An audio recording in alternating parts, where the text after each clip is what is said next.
Graça e paz. Amém? Oremos.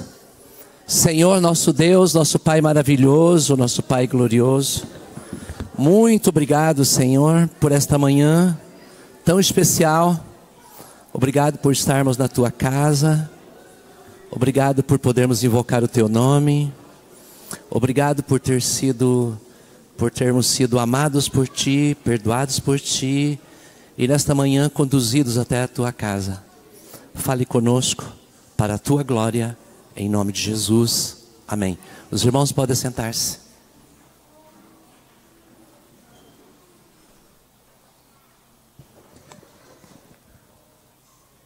Glória a Deus. É muito bom nós estarmos na casa do Senhor. E a gente começa a olhar as coisas e perceber como que Deus é maravilhoso, né? Quem estava aqui domingo passado à noite? Amém? Vocês lembram a pregação do pastor Dirceu? Amém? Ele falou sobre avivamento em que lugar mesmo? Antioquia, Síria, Jerusalém ou Éfeso? Éfeso. Então vamos abrir Éfeso, porque hoje vai ter a continuação da mensagem do domingo passado. Tá bom? Eu queria que você abrisse a Bíblia, deixasse Deus falar com você em Efésios capítulo 1 e capítulo 2. Nós vamos tirar, assim, dar vamos selecionar alguns textos, alguns versículos. A gente não vai fazer exegese desses dois capítulos, mas nós vamos tirar alguns princípios para a nossa vida espiritual.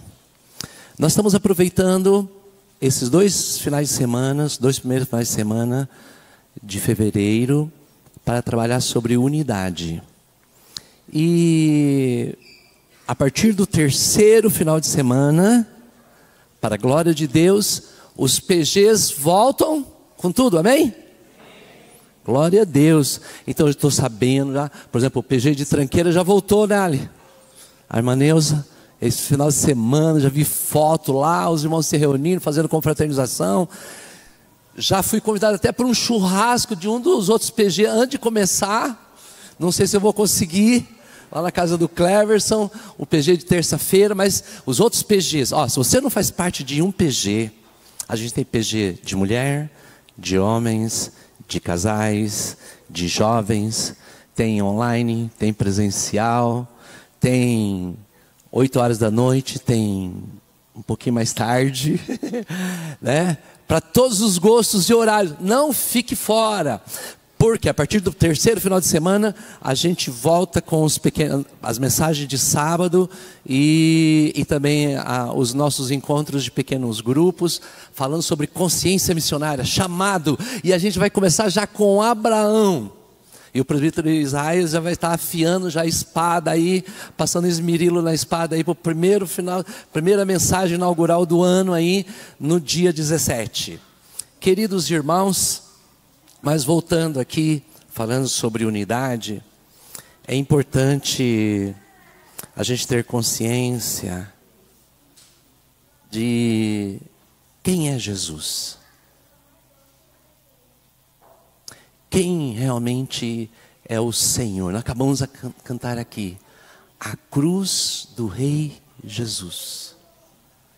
Quem é esse Jesus que nós realmente já aceitamos como Salvador e Senhor? Porque muitas vezes as pessoas querem a salvação, mas não querem se tornar servo. Mas Jesus, Ele é Salvador, e Ele é proprietário, Ele é dono, Ele é o Senhor. Então, querido irmão, querida irmã,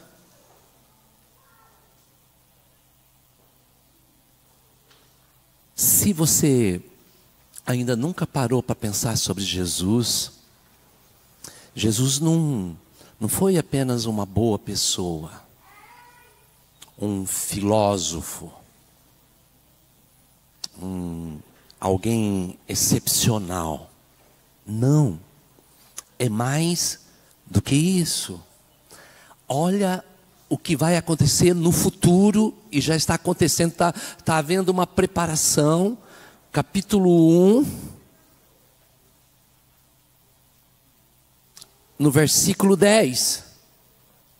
Por exemplo, você conhecendo, pensando um pouquinho mais no teu Senhor, no teu Salvador, de fazer convergir nele, na dispensação da plenitude dos tempos, todas as coisas, tanto as do céu como as da terra.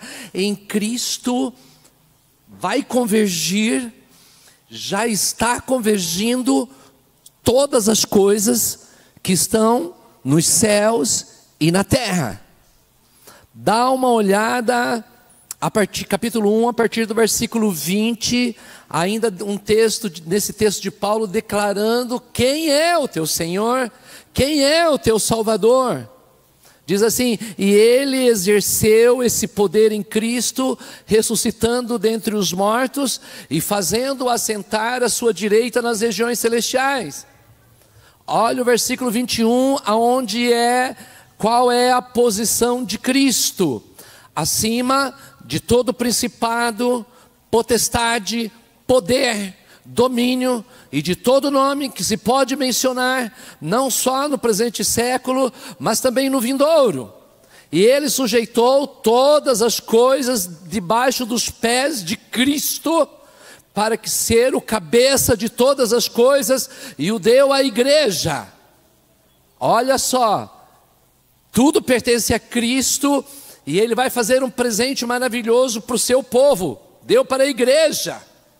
Nós vamos já voltar para você entender o que é a igreja. Olha o versículo 23, o qual é o seu corpo, a plenitude daquele que tudo enche em todas as coisas. Este é o teu Salvador. Esse é o Rei Jesus, que tem domínio sobre todas as coisas, e que nele um dia irá convergir todas as coisas, dos que estão nos céus, na terra. Ele está acima de todo principado, de toda potestade, de tudo que se pode nomear. Nada é maior do que o nosso Jesus, amém? Agora, esse Jesus, maior que tudo, esse Deus maravilhoso que nós conhecemos, que é o nosso Pai Celestial, esse Espírito Santo que habita em mim, habita em você, que trabalha conosco, esse Deus triuno, Ele sonhou comigo e Ele sonhou com você. Ele tem um sonho, esse Deus, Ele sonhou, e esse sonho está na eternidade passada. Capítulo 1, versículo 3 e 4, diz assim: bendito seja o Deus e Pai de nosso Senhor Jesus Cristo, que nos abençoou com todas as bênçãos espirituais nas regiões celestiais em Cristo. Olha o versículo 4, antes da fundação do mundo. Antes do primeiro raio de luz, antes da primeira flor, antes do primeiro beija-flor, do primeiro girassol, do primeiro pôr do sol, antes do primeiro luar, antes da primeira montanha, antes do primeiro peixe, antes do primeiro animal, antes do primeiro fruto, antes, muito antes, Deus nos enxergou. Deus sonhou comigo e com você. E se nós estamos hoje aqui na casa do Senhor, é para experimentarmos este sonho e você descobrir quem é você e qual é o propósito do Senhor para a sua vida. Qual é a tua identidade cristã? Qual é a tua verdadeira credencial? Eu queria dizer que neste sonho, um dia Deus achou eu e você num lugar não muito agradável. Capítulo 2, versículo 1, diz assim: Ele nos deu vida quando vocês estavam mortos em suas transgressões e pecados. Deus achou eu e você no necrotério. Deus achou eu e você no cemitério. Eu não sei se você já chegou a entrar num necrotério. Eu já tive essa triste experiência de identificar gente conhecida, de chegar num lugar desse. O Anderson aqui que trabalha, com certeza entra quase todos os dias ou semanas nesses lugares. Mas é horrível você chegar assim num lugar onde tem um monte de gaveta, onde alguém chega e puxa assim e fala assim: é esse? Não, não é.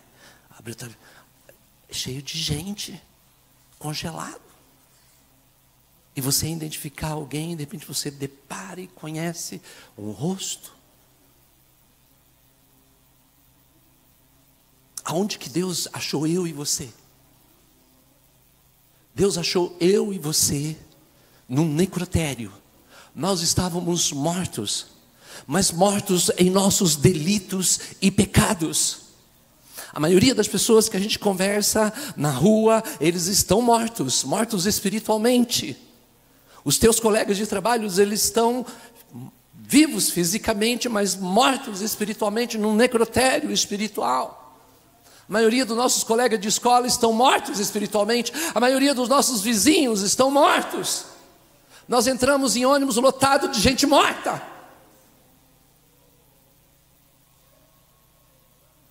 Mas, no sonho de Deus, Deus nos encontrou mortos e nos ressuscitou. Amém, irmãos?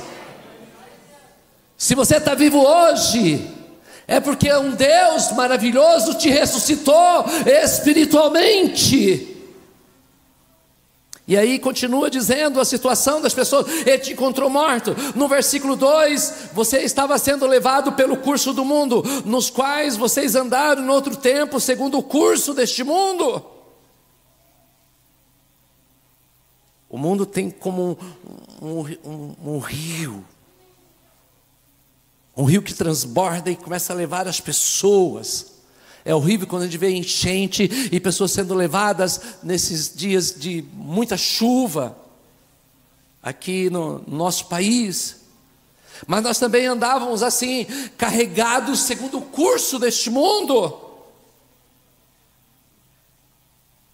Olha a parte B, a parte C do versículo 2. Segundo o príncipe da potestade do ar, havia alguém que atuava na nossa vida, porque o ser humano pecou, porque caiu em tentação, e ele estava abaixo do governo de Satanás. As pessoas, o Senhor nos encontrou mortos, carregados pelas correntezas deste mundo, sendo guiados pelo príncipe, pelo adversário de Deus, que agora ele continua atuando nos filhos da desobediência. Versículo 3 fala assim: entre eles também nós andávamos no passado, seguindo as inclinações da nossa carne, fazendo a vontade da nossa carne e dos pensamentos, e por isso mesmo destinados, éramos por natureza, perceba a palavra natureza, filhos da ira, como também os demais. Deus nos encontrou assim, levado pela correnteza, no necrotério, mortos, governados por Satanás. São figuras de linguagem para dizer, no versículo 4, que mas, ainda bem que a palavra do Senhor reservou para mim e para você, esse mas.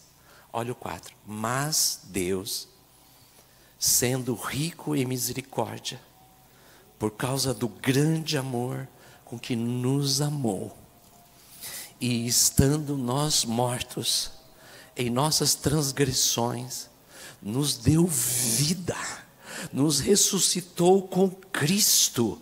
E aí diz assim o final do versículo 5: pela graça vocês são salvos. Deus, a natureza dele, o DNA dele é amor, e esse amor transforma-se na nossa salvação em misericórdia e graça. Na misericórdia ele não dá aquilo que a gente merece, que é a condenação, e na sua graça ele dá aquilo que a gente não merece. Ele nos dá a salvação eterna, nos presenteia com a salvação eterna. E aí, aonde Deus faz comigo e com você, versículo 6, juntamente com Ele nos ressuscitou. Primeiro nos deu vida, acordou eu e você. Ocorreu quando nós tivemos um encontro com Cristo, aconteceu a nossa ressurreição, e nos fez assentar nas regiões celestiais em Cristo Jesus. Deus pegou eu e você e colocou a gente, agora além de nos ressuscitar, posicionalmente e espiritualmente nas regiões celestiais, aonde o diabo não pode mais nos derrotar, e nos fez assentar num lugar superior juntamente com Cristo. Ele ressuscitou eu e você e nos colocou lá, para a gente não ter medo do diabo. É o diabo que tem que ter medo de você, não é você que tem que ter medo dele. Você posicionalmente está lá.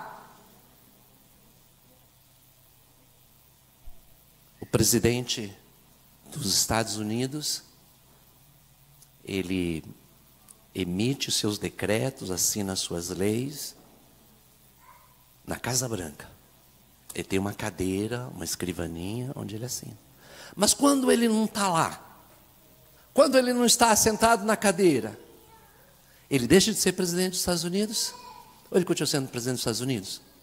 Hoje, possivelmente, ele não está na Casa Branca. Talvez esteja, não sei. Mas no final de semana, normalmente, os presidentes não estão nos lugares.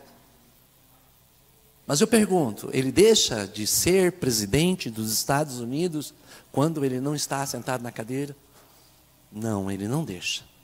Assim como o nosso presidente, quando não está no Palácio do Planalto, ele continua sendo presidente da República. Eu queria que você soubesse que Deus te colocou posicionalmente lá. Você não está nas regiões celestiais fisicamente, mas você está nas regiões celestiais espiritualmente. Você já está lá, e um dia você vai ocupar aquele lugar fisicamente, quando Jesus voltar com milhares de seus anjos e ocorrer a ressurreição, e você for transformado. Jesus disse: aonde eu vou estar, vocês também vão estar. Mas eu queria que você valorizasse a tua vida espiritual, aquilo que Jesus fez com você, posicionalmente, Ele te colocou lá. Voltando para o capítulo 1, e o versículo 3 que eu já li, mas eu vou pontuar de novo. Fala assim: olha o que Deus fez quando Ele te ressuscitou, Ele te colocou posicionalmente lá. Bendito seja o Deus e Pai de nosso Senhor Jesus Cristo, que já nos abençoou. Esse texto está no passado mesmo, com todas as bênçãos espirituais. Você já é um abençoado espiritualmente. O teu nome está escrito no livro da vida do Cordeiro. Você foi salvo por Cristo, ressuscitado por Cristo, e Deus te dá uma posição elevada em Cristo. É nele, irmão. Voltando aqui no capítulo 1, a partir do versículo 3, às vezes a gente não percebe as palavras-chave, mas eu vou ler só até o versículo 10.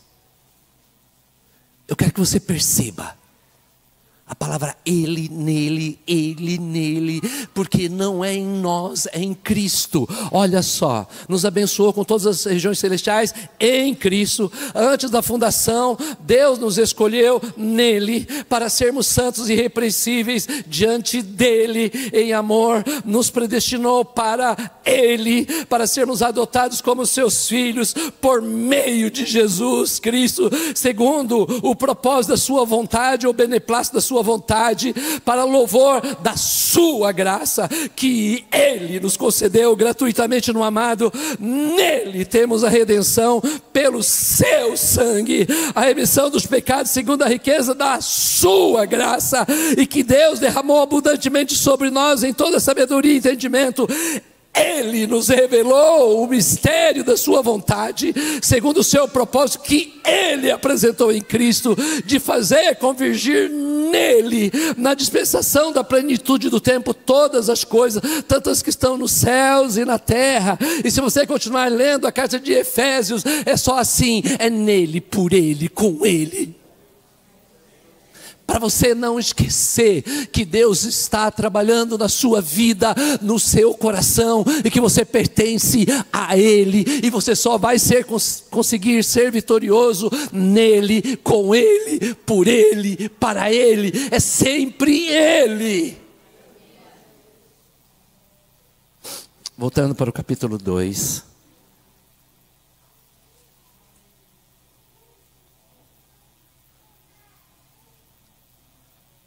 Por que Deus faz tudo isso? E coloca a igreja lá em cima, e coloca eu e você lá em cima.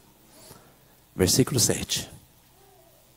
Deus fez isso para mostrar nos tempos vindouros a suprema riqueza da sua graça, em bondade para conosco, em Cristo Jesus.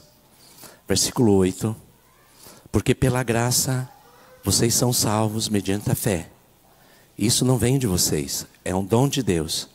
Não de obras, para que ninguém se glorie, porque somos feituras dele, criadas em Cristo Jesus para as boas obras, as quais Deus de antemão preparou para que andássemos nela.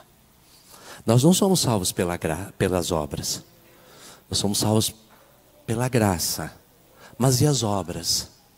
As obras é tão somente para mostrar que já somos salvos.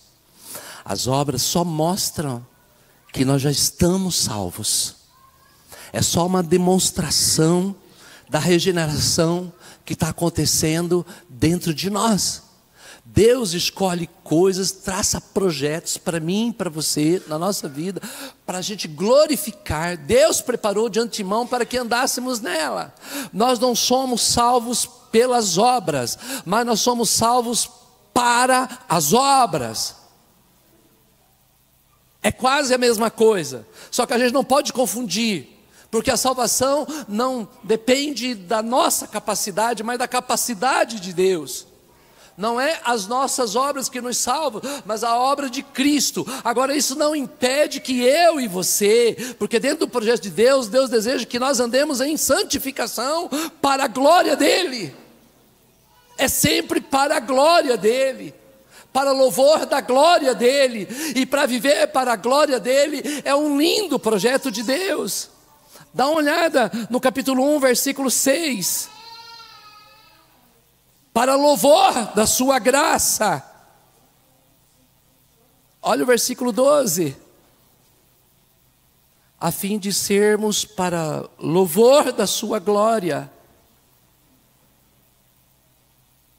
Olha o versículo 14. O Espírito é o penhor da nossa herança, até o resgate da propriedade, em louvor da sua glória.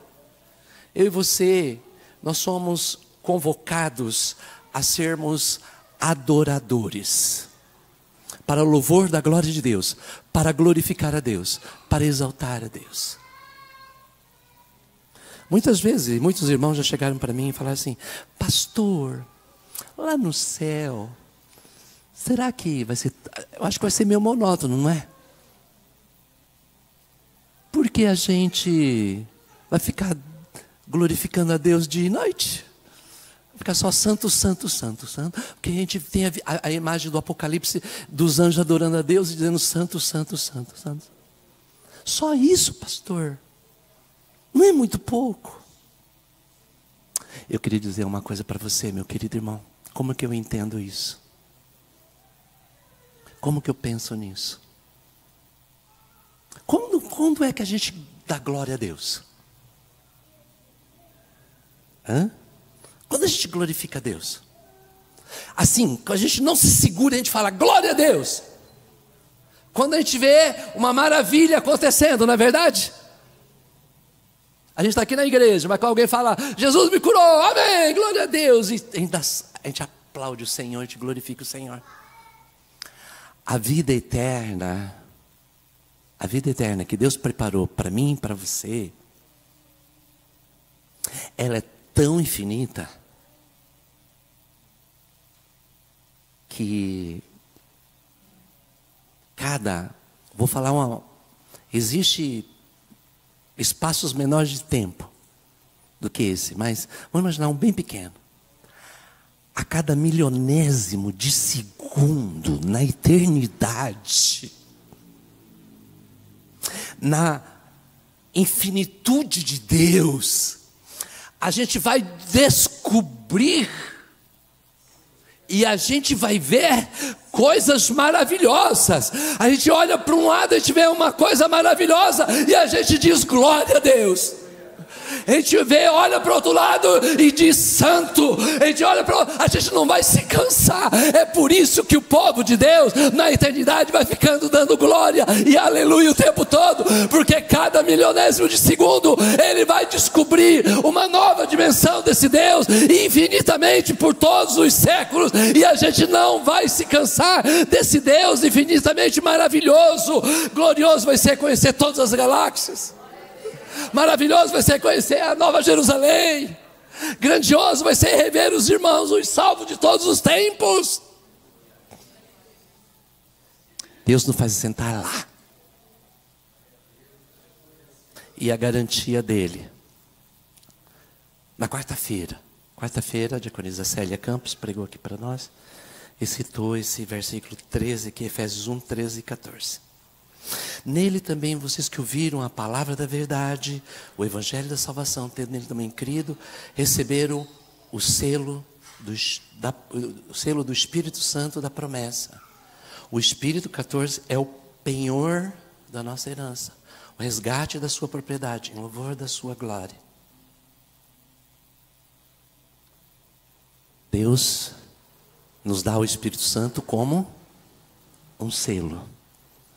Nos tempos bíblicos, um selo significava uma transação concluída. Deus comprou eu e você. E Ele concluiu. Ele está trabalhando ainda na nossa vida. Nós já fomos salvos, estamos sendo salvos e seremos salvos. É uma obra contínua, a obra de salvação. E a garantia de que isso foi realizado é o selo do Espírito Santo. Mas o Espírito Santo também aqui é comparado como um penhor. Penhor é uma garantia. Imagine se você não tiver dinheiro, mas se você tiver joias e você for numa agência da Caixa Econômica do Brasil, é o banco autorizado para isso, você pode fazer uma penhora, um adiantamento, pegar um dinheiro e deixar a tua joia depositada. Se você pagar, você recupera a tua joia. Se não, fica por aquele dinheiro adiantado. Mas a penhora é uma garantia. Antigamente penhorava bicicleta, né? Penhorava relógio, que era pagar uma conta, vou voltar, vou pagar. Deus começou uma obra na minha vida e na sua vida, e Ele deu uma penhora. A penhora que Ele dá para a igreja de Cristo Jesus é o Espírito Santo. É a garantia, eu vou voltar. Essa é a minha garantia. Eu vou te salvar. Eu vou te levar você para a eternidade. Você me pertence. Você recebe o carimbo, o selo da transição. Aleluia, a penhora. Agora, prática para ver. Eu já não sei, porque você já sabe que eu sou chorão. Eu sou muito emotivo, sou chorão. E muitas vezes eu já entrei na igreja, ou às vezes quando a igreja é revestida, ou em vigílias, em momentos, quando eu ouço alguém sendo cheio do Espírito Santo, alguém falando em línguas, alguém sendo curado, alguém sendo batizado com o Espírito Santo. Eu já participei de uma vigília que um dia Jesus batizou 23 pessoas. A gente não queria sair. Jesus batizou 23 pessoas. E quando eu ouço o som do Espírito Santo, seja no momento de glorificação após um louvor, seja numa vigília, seja numa entrega, eu falo, glória a Deus, estamos no caminho certo, é o penhor da nossa herança, estamos no caminho certo, o Senhor virá, porque Ele deixou o penhor, o Espírito Santo, Ele nos achou mortos, Ele nos ressuscitou, Ele nos colocou nas regiões celestiais, Ele nos deu o Espírito Santo. Quem é você? Agora eu quero que você saiba que o nosso adversário, ele é mestre, ele é o maior de todos os teólogos que existem. É até por isso que tem muitos ramos de teologia. Esses dias eu ouvi de um grande teólogo falando assim, eu não creio no milênio. Eu falei, como assim? Não crê na palavra. A Bíblia fala, Apocalipse 20, ela fala do milênio. Os outros mortos não ressuscitaram até que 1000 anos se acabe. Está aqui na palavra o milênio. E o grande teólogo falou, nossa, mas esse teólogo aí não aprendeu com a Bíblia. É outra fonte, não é verdade? Por que o nosso adversário quer confundir? Ele tentou isso com Jesus. Jesus foi batizado, o Espírito Santo desceu como pomba, ouviu uma voz do céu e dizia, este é o meu filho amado. No final do capítulo 3 de Mateus, no capítulo 4, no comecinho, chega Satanás na tentação de Jesus e fala assim, se você é o filho de Deus, manda essas pedrinhas transformar em pão. Olha o tentador, se você é, ele tinha acabado de ouvir, esse é meu filho amado. Como é que ele trabalha na minha mente, na sua vida? Será que eu estou no caminho certo?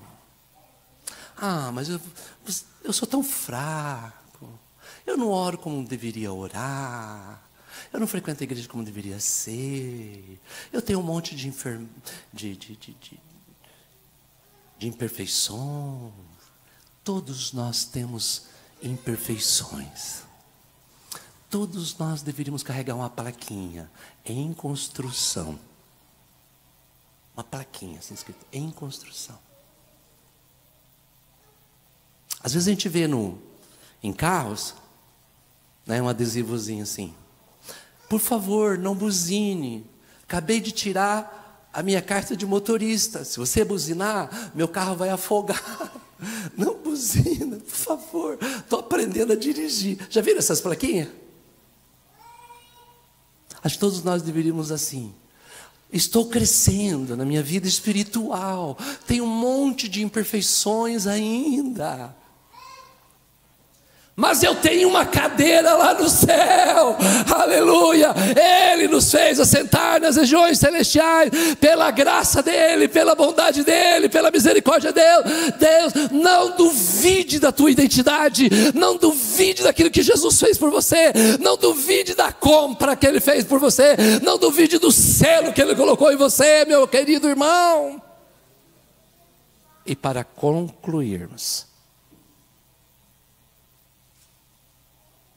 eu vou ler no texto, Efésios 2, a partir do versículo 11, aliás, a partir do versículo 12, o texto que o presbítero Ziel leu na Bíblia, a mensagem.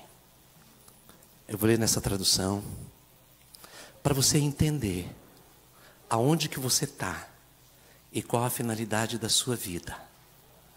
Naquele tempo, vocês estavam sem Cristo, separados da comunidade de Israel, e estranhos às alianças da promessa, sem esperança. Ele olhando para o retrovisor, né, antes da salvação, e sem Deus no mundo. Assim eu e você estávamos. Agora, versículo 13, agora, em Cristo Jesus, vocês que antes estavam longe, foram aproximados pelo sangue de Cristo. Eu chorei um pouquinho quando o Chairo cantou, precioso sangue carmesim, hoje. Quando ele aqui na frente estava cantando o primeiro louvor, cantou, precioso carmesim. Eu falei, oh, glória a Deus. Glória a Deus. Precioso, foram aproximados, estranhos, sem esperança, sem vida eterna. Olha a continuação do texto. Mas agora em Cristo Jesus, foram aproximados pelo sangue carmesim de Cristo, porque Ele é a nossa paz. De dois povos Ele fez um só, e na sua carne derrubou a parede da separação que estava no meio, a inimizade. Nós éramos inimigos de Deus, Ele derrubou a parede. Cristo aboliu a lei dos mandamentos. Ele está escrevendo para judeus, né, na forma de ordenança, a lei cerimonial, né, para que os dois criassem em si mesmo uma nova humanidade, fazendo a paz. Agora o versículo 16, e reconciliasse ambos em um só corpo com Deus, por meio da cruz, destruindo a inimizade por meio dela. E quando veio Cristo, evangelizou paz a vocês que estavam longe, e paz também aos que estavam perto. Olha o versículo 18, porque por meio dele, ambos temos acesso ao Pai em um só Espírito. A Trindade está aqui nesse texto, né? Olha o 19, olha o 19. Assim, vocês não são mais estrangeiros e peregrinos, mas concidadão dos santos e membros da família de Deus. Aonde você está? Ele te achou morto, segundo o curso deste mundo, sendo obediente a Satanás. Jesus falou assim, Ele nos escolheu. Escolheu, esse termo no grego, nos escolheu lá do capítulo 1, é escolher a dedo. Eu quando estava lendo, olhando, meditando nessa palavra de escolher, eu lembro das minhas primeiras funções que eu tive quando era pequeno, na casa dos meus pais. Nós morávamos no sítio, e naquele tempo a gente comprava, não 1 quilo de feijão, por exemplo, assim, como a gente compra hoje no supermercado. Meu pai às vezes comprava por ano, comprava um saco de feijão. E comprava, às vezes trocava com o vizinho. Então eu não via tão purificado como nós tínhamos hoje. E uma das coisas que eu aprendi quando eu era pequeno, era escolher feijão. 3, 4 aninhos já ajudava a mãe. Ela pegava uma porção, vamos pôr assim 1 quilo de feijão, esparramava na mesa. E aí nós ia fazer a escolha do feijão. E eu ficava lá com o meu dedinho. Ela falava assim, ó, pedrinha você tira e vai separando aqui. A gente já colocava uma bacinha perto da gente e ia escolhendo, né? Separando os grãozinhos de feijão. Esse é bom, pedacinho de pau não, pedrinha não, caruchadinho não.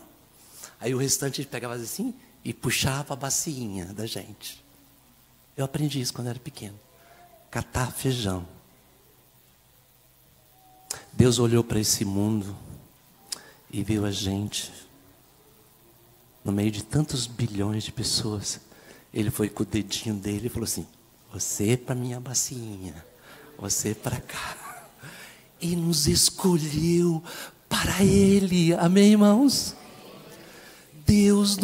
Você foi escolhido a dedo por Deus, para ser família de Deus. Tem algumas coisas que são, dentro da família, pode ser ter ex, né? Pode ter ex-marido? Pode. Ex-namorada? Pode. Ex-noiva? Pode.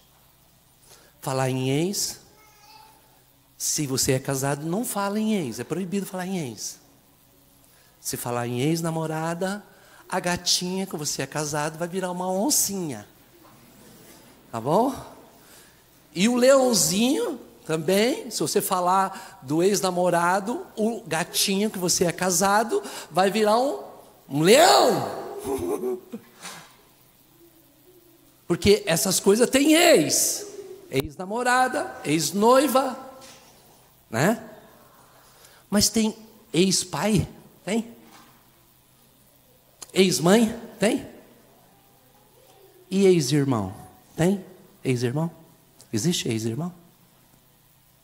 Não tem, né? Não tem, né, Silas? Não tem. Não tem ex-irmão.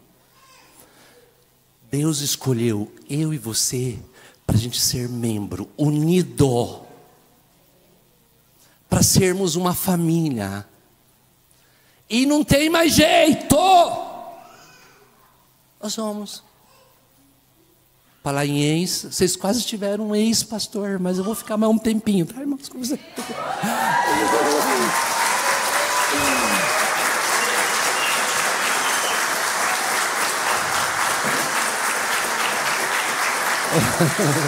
Amém, glória a Deus. Então tá bom, vou ficar mais um tempo, seja lá quanto Deus permitir, tá bom? Mas uma coisa eu tinha falado antes, mesmo que eu seja ex-pastor, ex-irmão nunca, tá bom? Glória a Deus, mas Deus vai permitir que a gente continue junto. Eu queria convidar o Ministério Shairo para estar aqui à frente. Não tem ex-irmão. Você é para estar unido. Quem é você? Você é membro da família de Deus. Você está nas regiões celestiais, em Cristo Jesus. Teu nome está escrito no livro da vida. Uma das promessas das 7 cartas do Apocalipse é assim: ao vencedor, vai assentar comigo no meu trono. Jesus falando à igreja: do mesmo modo que eu venci, eu sentei com meu Pai no meu trono. Deus já te salvou. A tua cadeira está reservada. Posicionalmente você já está lá. Viva como tal. Viva como a eternidade é só uma questão de tempo. Você está aqui, mas você pode desfrutar da plenitude do reino. No mês de maio, o Ministério de Família, né, Cleverson? A gente a gente vai trabalhar o Pai Nosso. E uma das expressões do Pai Nosso é: venha o teu reino. Mas nós, quando aceitamos Jesus, já somos mergulhados nesse reino, numa fase humilde. Mas o Senhor nos quer numa fase de glória. Essa fase de glória vai ser quando Jesus voltar, com milhares de seus anjos, nas nuvens dos céus, com poder e grande glória. E nós vamos ocupar fisicamente o nosso lugar lá na glória eterna. Mas eu queria que você soubesse que Deus já considera aquilo que não é como se já fosse. Deus olha para você hoje, Ele atende a tua oração como alguém que já vai para a glória, que um dia vai viver em glória e vai experimentar na glória de Deus. Eu queria convidar os presbíteros aqui à frente, em nome de Jesus. Queria convidar a igreja a ficar em pé.